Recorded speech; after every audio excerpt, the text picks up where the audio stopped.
Hi viewers, welcome to our channel. Present మనతో పాటు దాము బాలాజీ గారు సీనియర్ జర్నలిస్ట్ ఉన్నారు. వారితో ఒకసారి మాట్లాడదాం. నమస్కారం సార్. నమస్తే. సార్, ప్రధాని నరేంద్ర మోదీ గారు ఇజ్రాయెల్ పర్యటనకు వెళ్ళడం జరిగింది సార్. అయితే ఇజ్రాయెల్‌లో కూడా పార్లమెంట్‌లో మాట్లాడిన తొలి భారతీయ ప్రధానమంత్రిగా కూడా ఆయన చరిత్ర అయితే లిఖించారు. అయితే ఈ పర్యటన చూసి ఇప్పుడు పాకిస్తాన్ వణుకుతుందని చెప్తున్నారు. ఆల్రెడీ వాళ్ళు ఖండించడం కూడా జరిగింది. వాళ్ళు ప్రధాని నెతన్యాహును కలవడాన్ని ఖండించడం కూడా జరిగింది. సో ఎందుకు ఈ విధంగా పాకిస్తాన్ వణుకుతుంది? మరి ఎందుకు ఈ ఖండన జారీ చేసింది? అలాగే ఈ ఇజ్రాయెల్ పర్యటన అనేది భారత్‌కు ఏ విధమైన లాభాలు, నష్టాలు చేకూరుస్తుంది సార్? మోడీ 2 రోజుల పర్యటనకు నరేంద్ర మోడీ ఇజ్రాయెల్ వెళ్ళాడు. నిన్న ఈరోజు పర్యటన జరుగుతుంది. నిన్న ఇజ్రాయెల్ పార్లమెంట్ అని వాళ్ళు కెనెసెట్ అని పిలుస్తారు. ఈ కెనెసెట్లో ఇజ్రాయెల్ పార్లమెంట్లో మోడీ ఉపన్యాసం కూడా చేశాడు నిన్న. ఆయన ప్రధానంగా అలియన్స్ మల్టిప్లయర్ అని చెప్పారు. అట్లాగే జీరో టాలరెన్స్ ఫర్ టెర్రరిజం అని చెప్పాడు. అట్లాగే గాజా పీస్ ప్రాసెస్ జరగాలని చెప్పాడు. రీజనల్ స్టెబిలిటీ కోసం ఇది ఉపయోగపడుతుంది. ఇరు దేశాల భద్రతకి అంటే సెక్యూరిటీ సెక్టర్కి ఇది బాగా ఉపయోగపడుతుంది అన్నాడు. At the same time civilians deaths మీద మాత్రం క్లియర్గా మోడీ వ్యతిరేకిస్తున్నట్టే, ఏ కారణం చేతైనా సివిలియన్స్ని చంపడం కరెక్ట్ కాదని కూడా ఆయన పార్లమెంట్లో మాట్లాడాడు. సో అసలు ముందుగా మనం పాజిటివ్ యాంగిల్లో చూసుకుంటే ఇజ్రాయెల్తో మోడీ సంబంధాలు లేదా ఇండియా సంబంధాల వల్ల ఎటువంటి లాభం ఇండియాకు ఉంది అనేది ఫస్ట్ మనం చూడాలి. మామూలుగా అయితే ఎప్పటి నుంచి కూడా ఇజ్రాయెల్కి మనకి డిఫెన్స్ అగ్రిమెంట్లు ఉన్నాయి, డిఫెన్స్ ఒప్పందాలు ఉన్నాయి. ఇజ్రాయెల్లో మొత్తం ఎగుమతుల్లో డిఫెన్స్ ఎగుమతుల్లో 34% ఆయుధాలు కావచ్చు లేకపోతే టెక్నాలజీ కావచ్చు ఇండియాకే చేస్తుంది. అంతే 1/3 ఆఫ్ ఇజ్రాయెల్ ఆర్మ్స్ ఎక్స్పోర్ట్ ఇండియాకే జరుగుతుంది. ఇండియా అనేది మేజర్ పార్ట్నర్, డిఫెన్స్ పార్ట్నర్ అని చెప్పచ్చు. అయితే ఇప్పటి వరకు ఏంటంటే లో ప్రొఫైల్ డిప్లొమసీ అంటారు, లో విజిబిలిటీ డిప్లొమసీ అంటారు. ఈ లో విజిబిలిటీ డిప్లొమసీ అనేది ఇండియాకి ఇజ్రాయెల్కి మధ్య ఉంది. దీనికి ప్రధాన కారణం ఏంటంటే మోడీ ప్రభుత్వం ఇటు ఇజ్రాయెల్తో స్నేహం చేస్తుంది. ఇజ్రాయెల్ ఎనిమీస్గా ఉంటున్న ఇరాన్ లాంటి దేశాలతో లేకపోతే కొన్ని అరబ్ కంట్రీస్తో కూడా అదే విధంగా స్నేహం చేస్తుంది. సో అందువల్ల ఇజ్రాయెల్తో స్నేహాన్ని హై విజిబిలిటీగా తీసుకురాలేదు. కానీ ఇప్పుడు హై విజిబిలిటీ డిప్లొమసీ స్టార్ట్ అయింది. అంటే వీళ్ళిద్దరు కౌగిలించుకోవడం, ఎయిర్పోర్ట్లో ఈయనకి అక్కడ ఆర్మీ విన్యాసాలు చేసి ఆయన ఆహ్వానించడం, తర్వాత వాళ్ళ పార్లమెంట్లో మాట్లాడించడం, ఇవన్నీ కూడా హై విజిబిలిటీ డిప్లొమసీగా మనం చెప్పుకోవచ్చు. ఎందుకు ఈ చేంజ్ మోడీ ప్రభుత్వంలో వచ్చింది, హై విజిబిలిటీలో ఎందుకు వచ్చింది, దీనివల్ల ఉపయోగాలు ఏంటి అనేది మనం చూద్దాం. సో ఇజ్రాయెల్కి ఇండియాకి మధ్య డిఫెన్స్ సంబంధించి దాదాపు $10 బిలియన్ అగ్రిమెంట్ నడుస్తుంది. అది ఇప్పుడు ఇంకా ఎన్హాన్స్ అయ్యే అవకాశం ఉంది. ఇంకా డీటెయిల్స్ ఈరోజు కూడా అయినాక ఈరోజు కానీ లేకపోతే రేపు కానీ జాయింట్గా రిలీజ్ చేసే అవకాశం ఉంది. అంటే 2 ప్రధాన రంగాలుగా మనం చెప్పుకోవచ్చు. ఒకటేమో డిఫెన్స్కి సంబంధించి, రెండోదేమో FTA ఫ్రీ ట్రేడ్ అగ్రిమెంట్. మనకి వాళ్ళకి మధ్య బైలేటరల్ ట్రేడ్ $3.6 బిలియన్ ఉంది. అట్లాగే డిఫెన్స్ ఇంతకుముందు చెప్పినట్టు $10 బిలియన్ ఉంది. ప్రధానంగా మనం టెక్నాలజీ, ఇన్వెస్ట్మెంటు, ఇన్నోవేషన్ కారిడార్, ఈ 3 రంగాలకు సంబంధించి మోడీకి బెంజమిన్ నెతన్యాహు మధ్య చర్చలు జరిగే అవకాశం ఉంది. అంటే డిఫెన్స్కి సంబంధించి మన దగ్గర ఏంటంటే ఇప్పటి వరకు మనం రష్యా ఎయిర్ డిఫెన్స్ మెకానిజం మీదనే ఆధారపడుతున్నాం. ఒకే దేశం మీద కంప్లీట్గా ఆధారపడడం మంచిది కాదనేది ఒక అభిప్రాయం. రెండోది, ఇజ్రాయెల్ అనేక రంగాల్లో చాలా పటిష్టంగా ఉంది. ముఖ్యంగా సర్వైలెన్స్ కానీ, సైబర్ టెక్నాలజీ కానీ, తర్వాత డ్రోన్స్ విషయంలో కానీ, మిసైల్స్ కానీ, ఎయిర్ డిఫెన్స్ వాళ్ళది ఐరన్ డోమ్ టెక్నాలజీ అనేది very powerful air defence technology. So ఈ విషయాల్లో అది ఉంది కాబట్టి మనం ఇజ్రాయెల్ నుంచి ఆ టెక్నాలజీ తీసుకురావడం. రెండోది ఏంటంటే ఇంతవరకు మనం ఓన్లీ వెపన్స్ కొనుగోలుదారుగా, అంటే ఓన్లీ పర్చేజర్గా మాత్రమే, బయ్యర్గా మాత్రమే ఉన్నాం. ఇప్పుడు మోడీ పర్యటనలో ప్రధాన అంశం ఏంటంటే బయ్యర్గా కాకుండా జాయింట్ డెవలపర్స్గా మనం మారుతున్నాం. మన రోల్ మారుతుంది. అంటే మనం కూడా డెవలప్మెంట్ టెక్నాలజీలకి ఎంటర్ అయ్యి వాళ్ళ టెక్నాలజీని తీసుకొని జాయింట్గా మనం కూడా ప్రొడ్యూస్ చేయడం, డెవలప్ చేయడం, ఇండిజినస్గా ఆత్మనిర్భర్ భారత్ అనే కాన్సెప్ట్లో భాగంగా ఇవన్నీ చేయడం అనేది మనం ప్రయారిటీ ఇస్తున్నాం అనమాట. దానికి ఇజ్రాయెల్ హెల్ప్ చేస్తుంది.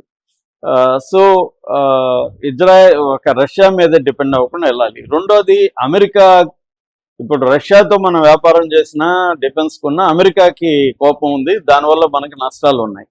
కానీ ఇజ్రాయెల్తో చేస్తే అమెరికాకి హ్యాపీనే, ఎందుకంటే ఒక రకంగా ఇజ్రాయెల్ టెక్నాలజీ కానీ డిఫెన్స్ ఇది కానీ అమెరికానే సప్లై చేస్తుంది ఇండైరెక్ట్గా. కాబట్టి వెస్ట్రన్ డిఫెన్స్ ఎకో సిస్టమ్ అంటాం, ఆ ఎకో సిస్టంలోకి ఇండియా రావడం అనేది అమెరికాకి ఆనందం. ఎందుకంటే ఇది చైనాకి రష్యాకి యాంటీ ఎకో సిస్టంలోకి ఇండియా వెళ్ళడం అనేది అమెరికాకి సంతోషం కలిగించే విషయమే. కాబట్టి ఆ రకంగా అమెరికా కూడా హ్యాపీగా ఫీల్ అవుతుంది. దానివల్ల మనకు కొన్ని లాభాలు ఉండొచ్చు అనేది మోడీ ప్రభుత్వం భావిస్తున్నట్టుగా తెలుస్తుంది. రెండోది, ఇప్పుడు ఎందుకు హై విజిబిలిటీ డిప్లొమసీలోకి వెళ్ళిందంటే గాజా ఇష్యూ ఆల్మోస్ట్ అయిపోయింది, సాల్వ్ అయిపోయింది. ఇంకా గాజా ఇష్యూ లేదు. రిహాబిలిటేషన్కి సంబంధించి అది కూడా మోడీ మాట్లాడుతున్నాడు.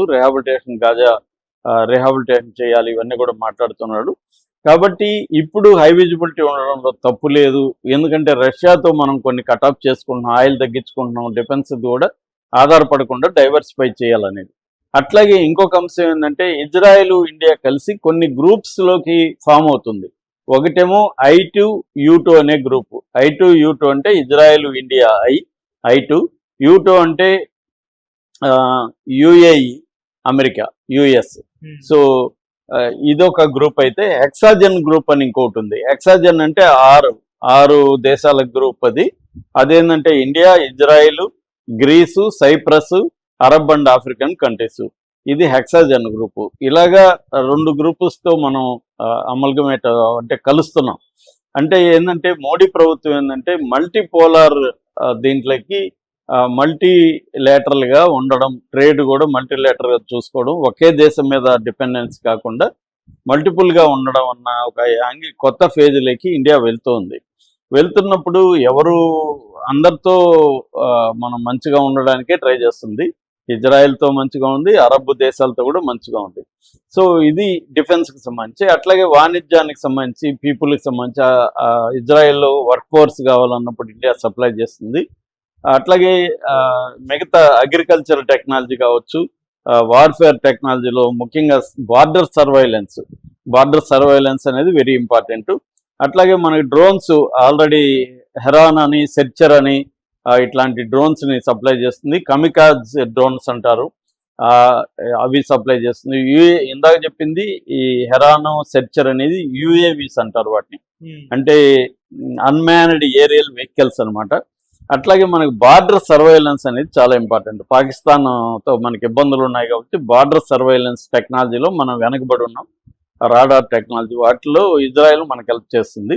సో ఇందాక చెప్పినట్టుగా సర్వైలెన్స్, తర్వాత ISR అంటారు వీటిని, ఇంటెలిజెన్స్, సర్వైలెన్స్, రికగ్నైజెన్స్. ఈ 3 ISR టెక్నాలజీ ఇజ్రాయెల్ మనకు అందిస్తుంది. అట్లాగే మిసైల్స్ కూడా ఇజ్రాయెల్ అందిస్తుంది. ఆల్రెడీ మనం ఇజ్రాయెల్ది బరక్ 2 తీసుకున్నాము. ఇప్పుడు గోల్డెన్ హొరైజన్ అనే మిసైల్ రాబోతుంది. ఇది లాంగ్ రేంజ్ మిసైల్. ఇది ఖచ్చితంగా పాకిస్తాన్ భయపడే స్థాయిలో మన దగ్గర ఎక్విప్ కాబోతుంది. ఇది కూడా మనం జాయింట్గా డెవలప్ చేసే అవకాశాలు కనిపిస్తున్నాయి. సో ఇదొక యాంగిల్. రెండో యాంగిల్ ఏంటంటే ఇక్కడున్న ప్రతిపక్షాలు కానీ, కాంగ్రెస్ కానీ, ముస్లిం నాయకులు ఓవైసీ కూడా విమర్శించారు. వీళ్ళందరూ కూడా మోడీని తీవ్రంగా విమర్శిస్తున్నారు. ఇజ్రాయెల్ ప్రధానమంత్రి యుద్ధ నేరస్తుడిగా international court of justice declare చేసింది. 70,000 మంది గాజా ప్రజల్ని చంపిన నరహంతకుడు అతను.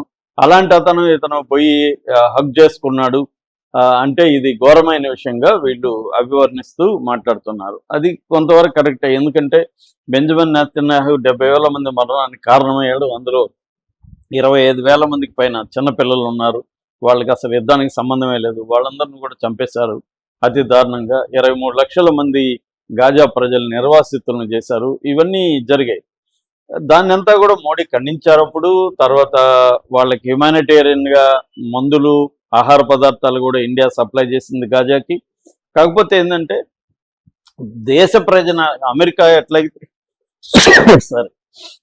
ఎట్లయితే అమెరికా ఫస్ట్ అనే పాలసీ ఉందో, ఇండియా కూడా ఇండియా ఫస్ట్ అనే పాలసీనే ఉంటుంది. ఇండియాకి ఉపయోగకరంగా ఉన్నప్పుడు మాత్రమే ఎవరితో ఎలా ఉండాలి, at the same time humanitarian దీంట్లో కూడా మనం గట్టిగానే ఉండాలి అంత మాత్రాన వాళ్ళని కంప్లీట్గా దూరం పెట్టకూడదు అనేది ఇండియా పాలసీ. ఎందుకంటే ఇటు చైనా ఇటు పాకిస్తాన్ మనకి ఎప్పటికి కూడా శత్రువులాగా పక్కల బల్లల్లాగా ఉంటాయి. వీటిని ఎదుర్కోవడానికి మనం ఇప్పుడు ఆధారపడింది బేసిక్గా రష్యా మీద. అది ఒకటే సరిపోదు, మనకి ఇజ్రాయెల్ లాంటి దేశం కూడా అవసరం. ఇజ్రాయెల్ స్నేహాస్తాన్ని చాస్తున్నప్పుడు మనం దూరం పెట్టడం కరెక్ట్ కాదు అనేది మోడీ ప్రభుత్వం ఆలోచిస్తుంది. At the same time Arab వరల్డ్తోనూ ఇరాన్తో కూడా మంచి సంబంధాలు మెయింటైన్ చేస్తుంది. అట్లాగే ఇజ్రాయెల్ గాజాలో చేసిన నరమేధానికి సంబంధించి కూడా మోడీ పార్లమెంట్లో డైరెక్ట్గా మాట్లాడకపోయినా సివిలియన్ డెత్స్ గురించి మాట్లాడడం ద్వారా నేను ఆ విషయంలో పాలస్తీనా వైపే ఉంటాను అనేది కూడా మోడీ ప్రభుత్వం, అంటే గతంలో కాంగ్రెస్ విధానాలు పాలస్తీనా పట్ల ఎలా ఉన్నాయో అదే విధానాల్ని మోడీ ప్రభుత్వం కూడా కంటిన్యూ చేస్తుంది. కాకపోతే ఇజ్రాయెల్తో స్నేహం అనేది గతం కంటే కూడా ఇప్పుడు ప్రజెంట్ అవసరాల రీత్యా ప్రజెంట్ జియో పాలిటిక్స్ సెటప్లో మోడీ ప్రభుత్వం చేయడం అనేది మోడీ ప్రభుత్వానికే కాదు దేశానికి కూడా అవసరం. అది ఆ రకంగా వెళ్తుంది. అయితే ఇది పాకిస్తాన్ అనేది భయపడడం మొదలుపెట్టింది. ఎందుకంటే ఇప్పుడు గోల్డెన్ హొరైజాన్ లాంటి మిసైల్స్ వస్తే పాకిస్తాన్కి చాలా ఇబ్బంది. అట్లాగే ఇజ్రాయెల్ కూడా పాకిస్తాన్కి ఎనిమి. కాబట్టి ఇజ్రాయెల్ ఇండియాతో సంబంధాలు అనేవి వచ్చినప్పుడు పాకిస్తాన్కి ఖచ్చితంగా ఇబ్బంది. ఇక ఇంకొక యాంగిల్ ఏంటంటే అదానీ యాంగిల్. అదానీ ఇజ్రాయెల్లో పెట్టుబడులు పెడుతున్నాడు కాబట్టి మోడీ ఇజ్రాయెల్తో స్నేహం పెంచుకుంటున్నాడు అంటున్నారు. నిజానికి అదానీ అక్కడ పెట్టుబడులు పెడుతున్నది వాస్తవమే. హైఫా అనే పోర్టులో అదానీ 70% పెట్టుబడులు పెట్టాడు. దాంతోపాటు అక్కడ గ్యాడెట్ గ్రూప్ అని ఉంటుంది ఇజ్రాయెల్లో ఒక గ్రూపు, వీళ్ళిద్దరు కలిసి ఒక కన్సోర్టియంగా ఫామ్ అయ్యి గ్యాడెట్ గ్రూప్ ఏమో 30%, అదానీ పోర్ట్స్ అండ్ ఎస్ఈజెడ్ అనే కంపెనీ 70% పెట్టి దాన్ని డెవలప్మెంట్ చేస్తుంది. అట్లాగే India Middle East Europe economic corridor IMEC అంటారు. ఈ ఐఎంఈసి అనేది కూడా ఇండియా ఈ కారిడార్ను కూడా అదానీ రంగంలో దిగారనమాట. సో ఇండియాలో ఏంటంటే ఈ ఆత్మనిర్భర్ దీంతో డెవలప్ చేయడం, జాయింట్ R&D ఇజ్రాయెల్తో రీసెర్చ్ అండ్ డెవలప్మెంట్ ఇజ్రాయెల్తో కలిసి చేయడం, అట్లాగే ఇక్కడ లోకల్ ప్రొడక్షన్ని పెంచడం డిఫెన్స్కి సంబంధించి, అట్లాగే ప్రైవేట్ సెక్టర్ను కూడా డిఫెన్స్లో ఇన్వాల్వ్ చేయడం. ఆ రకంగా అదానీ కంపెనీ ఖచ్చితంగా అవుతుంది. ఆ రకంగా విమర్శించడంలో వాస్తవం ఉంది. కాకపోతే అదొక్కటే క్రైటీరియా కాదు.